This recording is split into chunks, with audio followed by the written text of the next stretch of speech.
pabrik PT Landen Sumatera, Lonsum, Palangisang, Kecamatan Ujung Lore, Kabupaten Bulukumba, Sulawesi Selatan, terbakar Selasa 6 Agustus 2024. Peristiwa tersebut sekitar pukul 10 WITA pagi. 2 mobil pemadam diterjunkan ke lokasi kebakaran. Petugas turun membantu pihak PT Lonsum agar kebakaran tidak meluas, kata Kabid Sarana dan Prasarana, Dinas Pemadam Kebakaran, Andi Baso. Tak ada korban jiwa dalam peristiwa itu.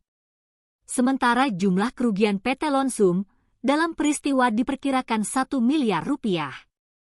Humas PT Lonsum, Haji Rusli, dikonfirmasi Tribun membenarkan peristiwa itu.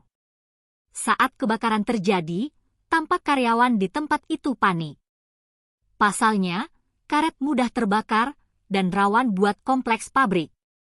Petugas pemadam bersama pegawai Lonsum cepat menguasai api, sehingga kebakaran tak menguasai industri karet itu.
Download Tribun X sekarang, menghadirkan lokal menjadi Indonesia.